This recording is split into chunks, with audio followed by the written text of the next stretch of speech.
Hey, Charger Central here. Jason and Levon here to preview Raiders week in Vegas. How's it going? Going good. How are you? Good, good. Man, it's always exciting to have Raiders week, but especially when you're 1-0 in the division. Uh, man, what what are your thoughts on this matchup? Yeah, Raiders week, primetime game. It's a good time to be a Chargers fan. Um, the thoughts, I mean, the Raiders struggled defensively against the Patriots. I think Drake made threw nearly 300 yards. So initially, my thought is Herbert's going to absolutely dominate that defense.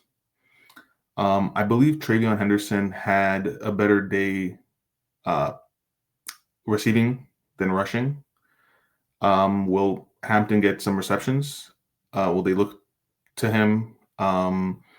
I don't know. We'll see what Greg Roman has cooked up there. I expect Najee Harris to get more carries this week.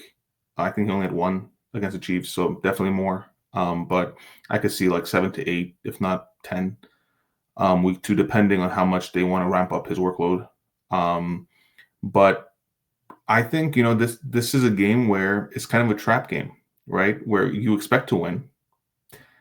You got to do the right things here, and like the nitty gritty stuff. You got to do right in order to win this game. It's not gonna be easy. But they do have injuries. Brock Bowers may not play. If Brock Bowers is out, they're gonna be very run heavy, and you got to be ready for Janty because he got the ball. I think it was an insane number, like 18 or 20 times week 1.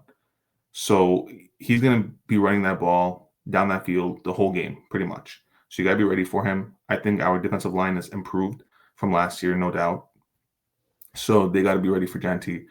Aside from that, the offense, there's not much there. If Bowers doesn't play, it's Jacoby Myers, Dante Thornton, maybe Trey Tucker. You got to look out for downfield. That's about it. And for us, I mean, they had a wide receiver, the Patriots, who had 103 yards last week, and he was playing slot. So this is a Lad McConkey game in my eyes. I think Keenan Allen, again, will be involved heavily like he was week 1. Quentin Johnson, let's see if he can build off that momentum with the 2 touchdowns week 1. I think he can, especially against a team like this. And then let's see what Keandre Lambert-Smith and Trey Harris, who gets that wide receiver 4 nod. But overall, the offense should dominate, and it shouldn't be a close game, but it will be because it's divisional. Always divisional games are close.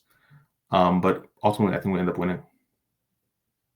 Yeah, I think it'll be a close game too. Pete Carroll is a great coach.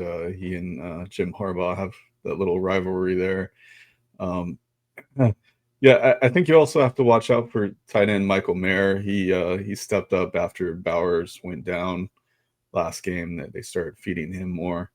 And the Raiders tried to go downfield a lot. The average pass was actually longer than Herbert's. Herbert's depth of target or whatever was 9 something yards against the Chiefs, and the Raiders was like 10.7 or something. So they're trying to push it downfield, even though they have Jeanty. Jeanty kind of had a debut like Hampton. They fed him a lot, didn't get a ton of yards, but both these backs are explosive. So either one of them could rip off a long run at any time. You have to worry about Jeanty and the downfield threat.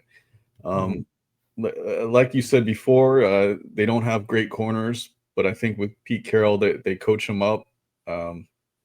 Yeah. But you can attack them. I was watching the PFF preview of this game, and they were saying the Raiders play a lot of single high safety, which with a quarterback like Herbert, you can really beat them down the field if they're playing that coverage. So that's a perfect time for KLS or Trey Harris to get a long bomb from Herbert to make them respect that. So it'll be interesting to see. Are they going to play it like the Chiefs? Are they going to really sell out for the run and then you're just throwing all over against them, or are they going to be scared of the pass because they saw what happened to the Chiefs and then it's a Hampton day, you know. Um, Yeah, it'll be definitely interesting to see how that plays out. Whether they sell on the run or they're more weary about the passing game. But I just checked. Janty had 19 carries, 38 yards. Granted, it was against the Patriots, right? They always have a good defense. But damn, 19 carries. yeah, That's a lot. But the thing is, like, everyone was complaining about how Hampton had 15 carries, only 48 yards. Janty had 19 for 38. Way worse. He was averaging 2 yards per carry. And I think he had a touchdown. That was what saved him. Um, so it's like, why are we complaining about Hampton when a guy who was drafted way before him, who was hyped up to be this, insane running back, which in college, let me tell you, this guy, he was probably the best I've ever seen in college. But NFL is a different game.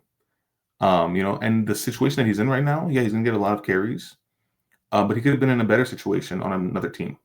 So I don't I don't understand the hate on Hampton, but the hype on Janty is all I'm saying. Like, I think career wise, Hampton will have a better career than Janty.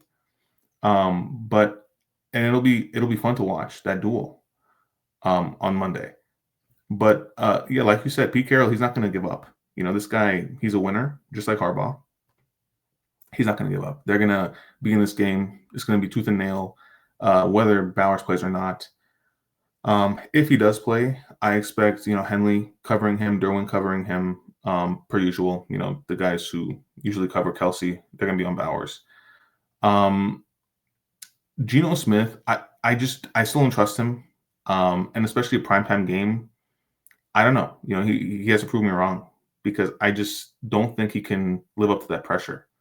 With Mac breathing down his neck too, I don't know. The other thing is for the Chargers, offensive line. Pipkins has to be ready for Max Crosby. Because if he's not, it's going to be a long, long night for Herbert. Now, if Herbert can get away and run like he did week 1, which I think we'll see more of, great. But still, you can't just allow Crosby to beat you every down and expect to win that game. So Pipkins has to have a big role Monday. I think Becton really helped him out week 1, and we'll see that more as long as Becton remains healthy. We'll see that more throughout the season. But that's a concern for me, is Max Crosby. So let's see how that plays out. yeah, he's one of those game wreckers like Chris Jones. We held Jones in check. I think Will Dissly will be big in blocking of Max Crosby, to help out with Pipkins. And the other thing about the Raiders offense, they have Chip Kelly now, offensive coordinator. And when he's not a head coach, when he's just a coordinator, he's really good at scheming up stuff, getting guys open. That's I think my major concern for this Raiders offense. Yeah, Geno Smith. You can get an interception off of him sometimes. We almost picked off Mahomes there, so it'll be big if we can get a pick on him. Otherwise, their offense should be pretty good. I mean, Geno is a huge upgrade over what they had last year. Yeah. Yeah, and they still have Jacoby Myers. They have Thornton now downfield. Trey Tucker, like you said. So these are guys. They kind of feasted a little bit on that Patriots secondary. I think we have a better secondary than the Patriots. Yeah, So, I think so. yeah. The way I look at Geno Smith, I know this is crazy because he's a starting quarterback, but he's more of like a game manager. He's not going to force the throw. He's not going to, make too many mistakes. But then again, he's not going to get too many touchdowns either. So that's why I'm expecting kind of a heavy run game from them. Also, the logic that we used against the Chiefs, or we thought we were going to use, right, running the ball, keeping Mahomes on the sidelines, that could be the case for the Raiders this week. So it'll be interesting to see how that plays out. Benjamin St-Juste, we didn't really see week 1. I think we got to see week 2 because Dante Thornton, this guy's 6'5". We need height, we need size to cover him. So St-Juste, hopefully we see him out there. I think we have more than enough though to keep him in check. Alohi Gilman, that's who I'll be watching because that blown coverage kind of making me nervous because last year he didn't have that big of a year. Um, I hope he makes up for it this game. That blown coverage didn't hurt us because we won, but I hope he makes up for it this game. They have a good wide receiver core over there. Trey Tucker, nothing to sleep on there. He's a deep threat, always has been, just not given the opportunity until this year. And then Myers, he's gonna get the bulk of the targets, especially without Bowers, assuming he doesn't play. It doesn't sound like he's going to, but then again, it's a Monday game, so he could get into practice Saturday and play. We don't know, but either way, it's going to be a run-heavy offense for the Raiders. It'll be interesting to see what Greg Roman cooks up, though. Will it be same as Week 1, which we hope to see? But even then, it's like Hampton had 15 carries. It's not like we didn't run the ball at all. He had 15 carries. So we'll see. Yeah, I'd really like the Chargers to get this run game going because then that makes the play action even more deadlier than it was. And then you have teams guessing, are they going to run on us? Are they going to pass? We don't want to become one-dimensional passing, kind of like how we were with Staley, But the other thing PFF said was Geno Smith is actually really good against zone defense, and that's mainly what we've run before. So Minter has said before he's not adverse to running man if he has the players to do it. So yeah, if St. Juice can get out there and run some man, maybe Dante Jackson, who looked good that first game. Yeah, Dante Jackson really good. Yeah.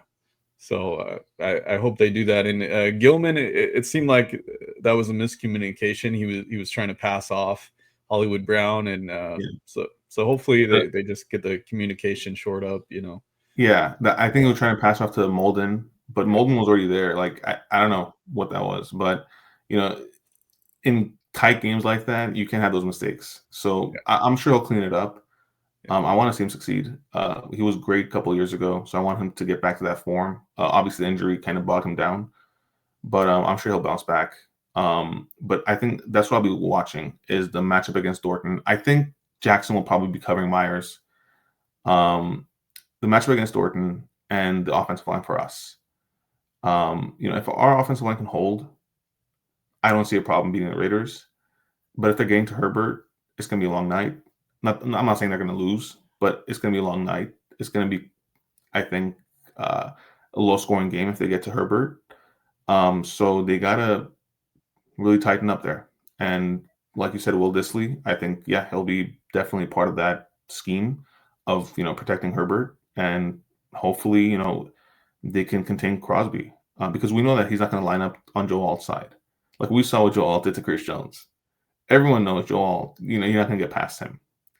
So, they're going to pick on the other side. And that was the whole point of getting Alt with Slater. But obviously, this year we're not going to see that work out. But next year, I don't know. When Slater comes back, he could be right tackle for sure. The way Joe Alt played, I could definitely see Slater at right tackle next year. Yeah, I think that's the move. We're getting a little ahead of ourselves, but I think especially if Slater isn't 100%, you have to move him to right tackle. Yeah, no, I just brought that up because if Pipkins kind of falters, we have backups, sure, but I don't know how much longer he's going to last on this team if he falters.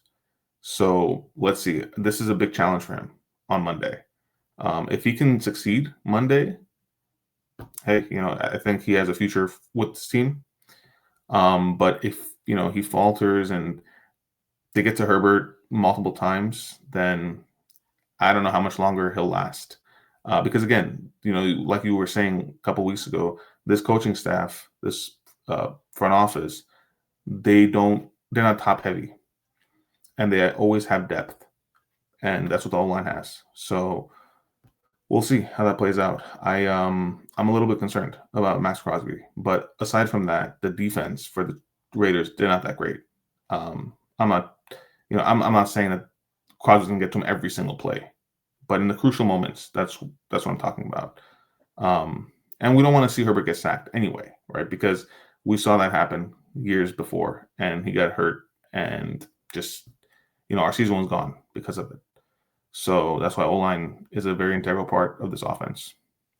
Yeah, and they did a great job against the Chiefs. I mean, Herbert got sacked once, I think twice, it was once, yeah.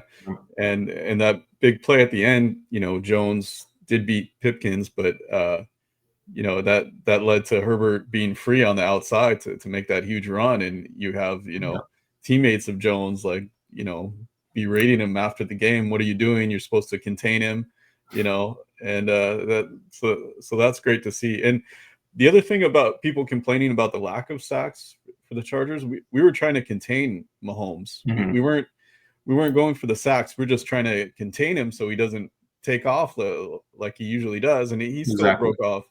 He still broke off some runs. He's going to do that, but for the most part, we contained him. So that was the game plan. Maybe against Geno Smith, we'll bring more pressure, get more sacks against him. I know Mac was on the injury report. Do we know? I think it's just a rest Wednesday type of day for him. Okay.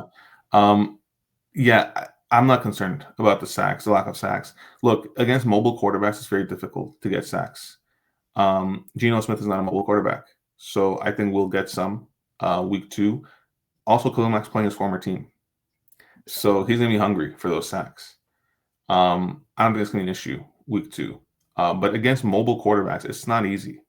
Like tonight, right? Packers play the Commanders. Jaden Daniels, let's see what Micah Parsons can do against him. It is not easy to get sacks on mobile quarterbacks. So I'm not concerned about the lack of sacks. I think the defense did their job that week 1. The only 2 hiccups were the Kelsey touchdown and that Hollywood Brown throw. That was pretty much it. Aside from that, they held their own. And I think one thing that's not being talked about enough, every catch that the Chiefs made, they were stopped. The yards after catch were so limited. I've never seen the defense play that way. So that was great to see. Yeah, I agree. It's just it's great to watch because you see such improvement on both sides of the ball for this Chargers team, and I think that's where people who predicted that we were going to have a down year, I don't think they saw that improvement that we had. It's just night and day what this offense can do, and this defense looks tough against a great team like the Chiefs. Everyone said, "Oh, we did this against weak opponents." All right, that was our schedule. Right. It's like we're making up the schedule. Yeah. But you do this against the Chiefs, and you show that you're a for real defense. And that's what they showed. So yeah, you just got to keep doing it. And like Coach Harbaugh says, you build stack days, keep building on it. Get this win against the Raiders and go 2-0 in the division. And hey, we're looking good. And Denver looked really bad last week. They did. Yeah. We thought they were going to be a great team, and maybe they still will be. But the week 1, they really struggled against Tennessee. Yeah. So I think if this was a different coaching staff, if this was a Brandon Staley coaching staff, aside from maybe Kellen Moore, I'd look at the schedule and go, wow, I don't know if we're going to make the playoffs. Yeah. I see some people saying that now with this coaching staff. I'm like, no, not with this coaching staff. It's just not going to happen. We're going to make the playoffs. And a lot of people said that we're going to lose week 1. I don't hear them anymore. Now I hear that we're contenders. Like, okay, slow down there too, because it's way too early. Injuries happen. It's way too early. But this is the best we've looked in a long time. I agree with that. And Herbert has weapons around him, multiple, which he has not had in his career. In terms of the Broncos, that was an ugly game.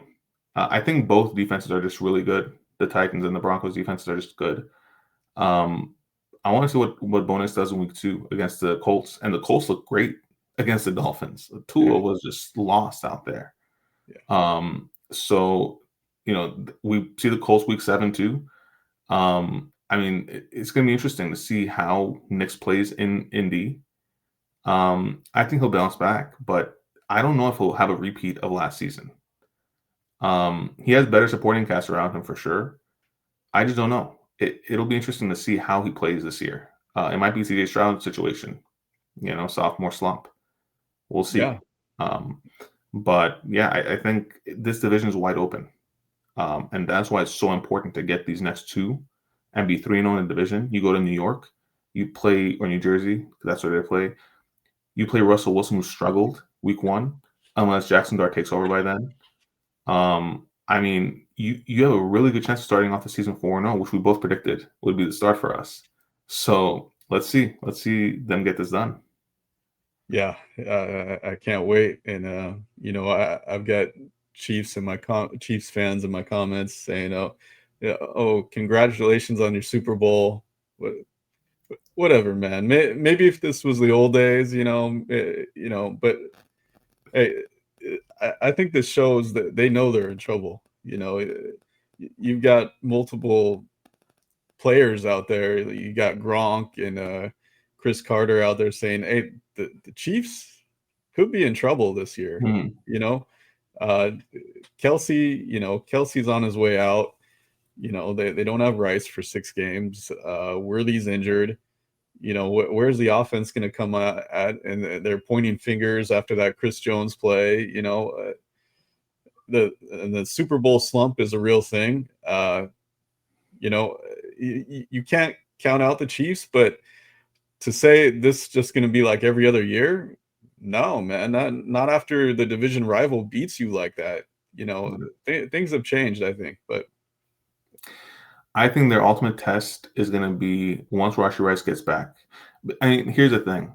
Yeah, he's going to miss 6 games. He's coming out week 7. Week 10, they have a bye. So he's not coming back before that bye. I mean, he's coming back. Like, there's no bye before he comes back, right? It's not like they get a break and then he's back. No, they play straight 6 games. So once he comes back, first of all, what's their record going to be? Without Worthy possibly too, what's their record going to be once Rice comes back? Secondly, when he does come back, how quickly will he be, back in his form? I could see, him getting 10 targets right off the bat, but how many catches will he have? How many yards will he have? Right? That's also a question. So, it's going to be tough for Kansas City the next 6 weeks. But even when Rice gets back, there's still questions. I think they will make the playoffs. They'll make that late push, make the playoffs. But right now, you play against Philly, likely a loss. I don't see them beating the Eagles, especially the way that AJ Brown was involved last week. They're going to want to get him the ball. It's going to be tough for the Chiefs. So 0-2 start. I mean, the best the Chargers can do is start off 2-0. And then the tide is turned because usually it's the other way around. So people don't realize that week 1 win was so big yeah. and much needed that now, we're in the driver's seat. And yeah, sure, Raiders won and so did the Broncos, but they squeaked by bad teams. Let's not forget that. Patriots aren't good. And the Titans, they have a rookie quarterback. So it'll be interesting how the rest of the season plays out. But Colts, man, they are dangerous. Daniel Jones looked really good. Tyler Warren looked really good. And if I'm Denver, I'm concerned because they're going to come out firing on them. Yeah, no matter what happens that game, I mean, it's just huge if we go 3-0 in the division to start. And we've talked about that. I know the Chargers themselves, that's a big thing for them. They were talking about that post game against the Chiefs. Hey, we've got these 3 division games. We got to win them all, and then you're in the driver's seat if you win all 3. Yeah, exactly. I mean, imagine the Broncos lose on Sunday. They're 1-1. They lose against us. It's 1-2. Yeah. So, 3-0. Broncos 1-2. Raiders probably 1-2. And then the Chiefs, who knows?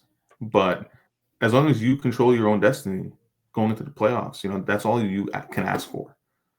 Having home field advantage is huge. You don't want to go in Buffalo. I keep saying this. You don't want to go in Buffalo in January. So you need home field advantage. And this is the way you do it. You got to win these divisional games first and foremost. So it's a great opportunity, early opportunity, to get these knocked out of the way. Yeah. And, that yesterday there was another quarterback praising Justin Herbert, Steve Young. I don't know if did you see the clip I posted? I did. I saw it this morning, actually. Yeah. Yeah. Steve Young said, he had season tickets in college to see Justin Herbert, and it made him almost tear up just watching Herbert passing. So you have so many great quarterbacks, Young, Montana, Manning, just praising Herbert all the time, saying he's one of the top 3 quarterbacks, and then you have these other social media clowns trying to get clicks, saying, "Oh, Herbert's not up there." So Yeah. I mean, Chad Ochocinco. Yeah. And that podcast that he has with Shannon Sharp, they had Deion Henley on, and he was literally saying to Henley that you have a quarterback who can lead you to a Super Bowl, and was praising Herbert. But I never understood the hate on Herbert. I just don't get it. I mean, look at the quarterback that was taken before him. He is struggling, and he has not done anything in his career. So it's like, where is the same mentality for Tua? I get it. He's had injuries. Completely understand. But even before the injuries, no one was talking bad about Tua. Not as much as Herbert, that's for sure. So I don't understand where the animosity comes from. It just doesn't make sense.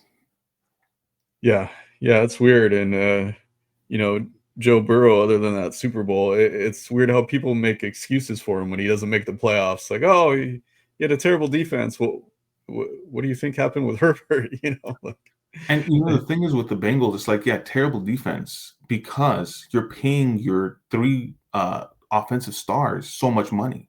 Burrow, Chase, and Higgins, they're getting paid enormous amounts of money. Yeah, you can't build around that. That's your team. That's what you built for that team. Burrow, Chase, Higgins. And not to mention Chase Brown. He's going to want a big contract too. But it's not like, his RBs are scrubs. Chase Brown's a pretty good RB. They got Noah Fant, Gesicki. The offense is fine. The defense is not so much because you spend so much on the offense. So that's not anybody else's problem except for the Bengals. I mean, they must have trust in that offense. They must have trust in Burrow to say, okay, go and score 35 a game. Let's have a shootout and win the game. And he's not being able to. So, that's not, it doesn't, it shouldn't excuse him from criticism, is what I'm trying to say. Because he has too much firepower on that offense to be losing games like this. Again, I mean, they won against the Browns, but come on. The Browns, really? 1 point? 1 point. And fantasy managers are not happy with the stats the Browns play. I mean, the Bengals players gave. I mean, yeah. But yeah, contain Jeanty this week. Don't let Geno get these downfield passes that they want with this new offense. And it'll be interesting to see what we cook up. I'm excited. I really want to see Hampton break out. We did see some good runs against the Chiefs. It wasn't like he did nothing. You saw some explosiveness from him. Yeah. So it'd be great to see him break off a long run, get a touchdown. Yeah, I definitely could see that this week. I think the Raiders will be confused on what the Chargers' game plan is going to be. Is it going to be run heavy? Is it going to be pass? They're going to be confused because I'm confused too. Like, I don't know what to expect. Yeah. But I think Hampton definitely has a big game. Trayvon Henderson again didn't do that much on the ground, but did better on the air, through the air. And he only had 35% of snaps, Henderson, and I think he had like 11 fantasy points PPR. So imagine Hampton. He's going to be on the field at least 50% of the time. yeah, I think he does a lot better, one, and two, just a prediction, I think he gets a touchdown. Because that Raiders defense is just not good enough to contain Hampton. So I think he'll run all over them. And also, I think it'll be interesting how they start the game. If they start and, Hampton's, pulling off 10, 20-yard runs, maybe they stick to the run. Yeah. So there's that too. But then, I know fans will get upset if Herbert doesn't have a big game again, because, I'm sure a lot of people are starting him this week. But hey, it's part of the Greg Roman system. I mean, not much we can do. But no, I do expect a touchdown from Hampton. Yeah, I think if the run's working, I don't think you go away from that, especially Greg Roman. Yes. The thing is, like, I think both work against the Raiders. The run and the passing game, they both will work fine against the Raiders. Yeah, but the question is, do they sell out like the Chiefs against the run? That's the question. Yeah. Yeah. I mean, if you're Pete Carroll, you're a sponge, right? And it's like all off season, you were told this is gonna be a run heavy team. He knows Roman. This is nothing new for Carroll. Yeah. So possibly, I wouldn't be surprised if they again sell out on the run. We'll see. Yeah, and I'd love to see someone like KLS get that huge, like, 50-yard bomb. We've just been waiting for it forever, and now we have the weapons to do it. We're not Especially praying against a for defense like DJ this. Chark to come. Oh man. Yeah, Oh, this is the time you take advantage. This is the time where you test things out, like the deep ball, because ultimately you should win this game, right? So this is the time, and I'm not saying it's going to be a blowout. Again, it's probably going to be close. Yeah. But let's say 2nd and 3, right? Just a scenario. Test it out right there. You have multiple options on 3rd down now. 3rd and 3, that's going to be easy to convert. So test out a long ball on 2nd and 3, because chances are 50-50, really. So you got to test it out. You can't just, not try it. And then 4th quarter comes in the crunch time and you try it and it doesn't work out, so you got to test it out. And especially if the Raiders are playing single high safety and they're just like daring you, come beat us with the bomb that, you want to mess around, you're going to find out, Yeah. I mean, again, in the slot, they seem to struggle based off week 1. So Ladd, Keenan, this is their bread and butter. Even QJ, did you know that QJ, Ladd, and Keenan all spent like almost an equal amount of time in the slot against the I Chiefs? did not know that. Yeah. So, wow. Yeah. And QJ did really well out of the slot. So, yeah, look, as long as he's catching passes, that's what that's all we're asking, So if he can catch that and run, he can get 15, 20 yards off that one catch. I always go back to that Ravens game where, he had that slant and dropped it. But if he had caught that, he was gone. I think just he was processing too quickly. He was more so thinking about the run compared to the catch. But he's completely improved this year. It'll be very interesting to see how he plays week 2. I think if he again shows out week 2, that's going to shut up all the haters. Yeah, and I think he's like kind of like an NBA player. You need to get him some layups, let him get going and build momentum, and he has momentum right now. Just get him some short, easy passes to start the game. Let him, just let him get in space too. Get him on a slant, get him on a crosser, and this staff knows it. They know what he's good at, and they play to his strengths. That's. I mean, it really reminds me of, and again, I know Keenan's older, but it reminds me of the Boyd, Higgins, Chase trio. This is what reminds me. This wide receiver core that we have currently. So I hope that they all stay healthy first and foremost, because that's what matters in the playoffs, especially. But they can coexist. That's the thing. And a lot of fans were like, I don't know, not just Charger fans, even just regular general NFL fans, fantasy football players, if Keenan and Ladd can coexist.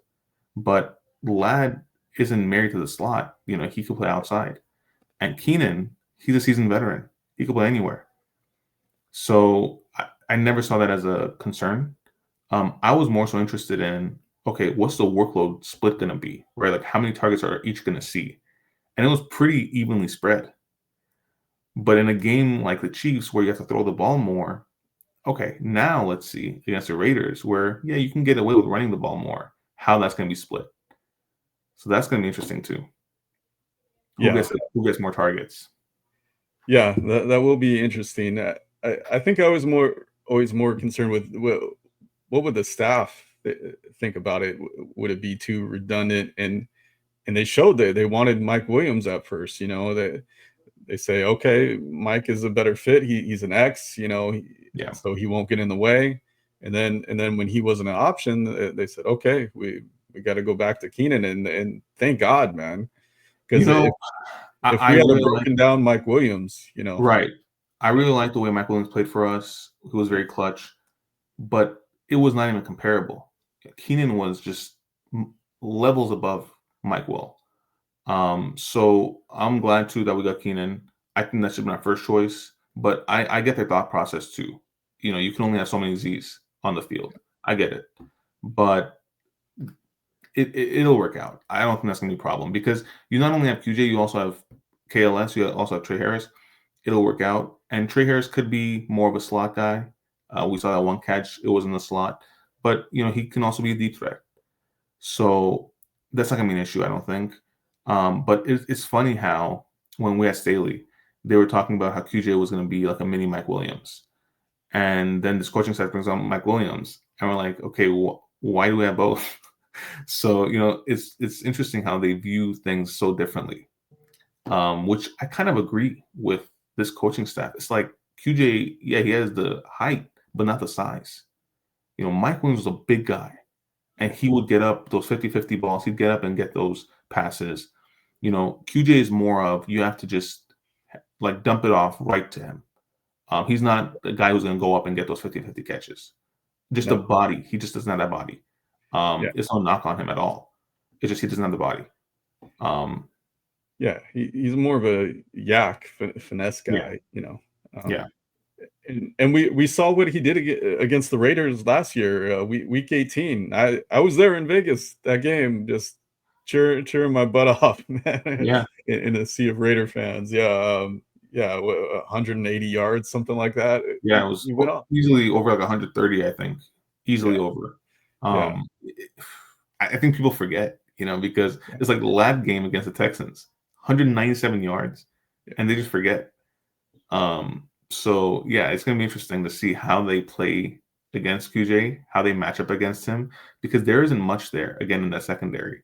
So you can only cover so many guys. You have 3 guys that you have to look out for, yeah, and not to mention Conklin. yeah, So yeah. let's see. Yeah, I think people forget Conklin, especially in fantasy. This guy can really go off. I know he just had 2 catches, 50 yards That against the one where Chiefs. you ran for like 40, yeah, or Yeah, 30, yeah. whatever the thing Then was. Ladd, yeah, knocked Yeah, it off. Yeah, I mean, he can be a big weapon for us, like I've said. So let's see if they utilize him this game. yeah. Yeah, I was thinking of taking him last round. It's just I have a lot of tight ends that I target this year, especially like Tyler Warren, Brenton Strange, and a lot of those guys, Brenton Strange especially, was going the last round. So I was like, I don't know, because there's too many targets for the Chargers compared to the Jaguars. But I think he'll be fine. I think he will get a couple touchdowns this year. I could see 4 to 6 touchdowns this year. But just him getting involved week 1 is big. It shows that the coaching staff has trust in him. It shows that he has earned a spot to be the starting tight end. So week 1 tells us a lot, but also doesn't tell us enough. Because this they got a catch too, and that was a big catch. It was I think it was a 3rd down that he caught that. So and we saw that chemistry between Herbert and Disley last year. That Cardinals game, he had I think it was 7 or 11, something insane like this. 7 for 7 and 11 for 11 targets and catches. So you see that connection there still. So this is a great supporting cast for Herbert. You got to go and get the job done Monday. You can't take any game for granted this year. And you shouldn't. The Raiders are 1-0. Doesn't matter who they played. They're 1-0. So you got to go out. You got to play like, you're 0-1 and they're 1-0. Yeah, if this was a Staley coach game, I would be worried about us falling under the trap. Harbaugh has these guys ready and pumped up, for the division, and they're not going to take it lightly, you know. Yeah. But the other interesting thing to see, will all the receivers be active again? I know that was kind of surprising. We had 6 receivers. Are we going to tip our hand a little bit by uh, having one of those guys inactive and maybe putting an extra tight end in there, signaling that we're going to run the ball more, with Fisk? Or right, that's what I was thinking too. And also, I don't know how they view Najee as a blocker, but if they view him, as a blocker, where does that leave Haskins? Does he see the field offensively, or is it just special teams? That'll be interesting too, because Najee barely saw the field, but Harbaugh did say that he's going to see a heavier workload. Obviously, heavier. I mean, he had 1 carry, so it could mean 3 or 4. Yeah. But no, I could see more. I could see 7 to 10. I think that's a good number for Najee. But still, I think Hampton gets more carries than Najee. It could be 50-50 backfield by midseason, but that may be better for Hampton because he's getting less carries, sure, but more explosive, more meaningful yardage. 15 carries is great, but it wears you out too. So it could be better for Hampton. Yeah, I think Najee is really going to have to show he's an even better back than he was in Pittsburgh for it to be 50-50. Yeah, he's really going to have multiple impressive showings, just because Hampton is so far ahead of him just because of training camp, and the fact that Hampton can be so explosive, and we haven't seen that out of Najee yet. So and I don't think we will. After all these years, I think no question, like Hampton is way above Najee, especially now. Like he's only 22, Hampton, 5-year difference right there. So without question, he's better. It's just in the red zone, who gets the touches, or is Herbert going to throw? You have so many options in the red zone, and that's what we love. It's nothing to complain about. We need those options. It's good to have all these options. It's a good problem to have. Yeah, and the other thing I think about with Najee is his contract is so loaded based on his yardage and his numbers this year. Like, does the staff feel some kind of, a little bit of debt to him that he signed with us, or to show other free agents, like, hey, we're going to try to get you your 1,000 yards, that's interesting to see, I don't know. It could go either way, I mean, to get 1,000 yards, he's got to start week 2. He's got to start getting going week 2. Yeah, he's a game behind already. But hey, they used to only have 16 games. Right, exactly. Exactly. Yeah, but he's got to see about 60 yards a game. Yeah, around there. So I think it depends on his workload. I think it solely depends on his workload. I mean, I don't see him getting 15 carries a game. No. Maybe around 8 to 10. So he's got to be explosive. He's got to get yards per carry up. Not like Gus Edwards. So I think this will be a good backfield. It's just, what is the workload going to look like for both? I think that's the only question mark here. But still, I think Najee will be an RB2. If people are going to say RB1, maybe RB1B. The RB1A and RB1 is going to be Hampton. And I'm not worried at all. That one game, it's first game, and if people aren't worried about Ashton Jeanty, why on earth should we be worried about Hampton? So I'm not worried. I think both get the touchdown week 2, Jeanty and Hampton. because they're going to feed Janty so much that obviously he's going to get one. 19 carries, that's insane. Yeah. So it'll be interesting to see what that workload will look like week 2. But I think we get the win. Whether Bowers plays or doesn't, I think we get the win, and we move on to Denver. Yeah, I agree. We squeak it out, and don't forget to subscribe, smash that like button, drop us some comments like you've been doing, and hey, bolt up. Let's get this one. Let's get it. See you guys. See ya.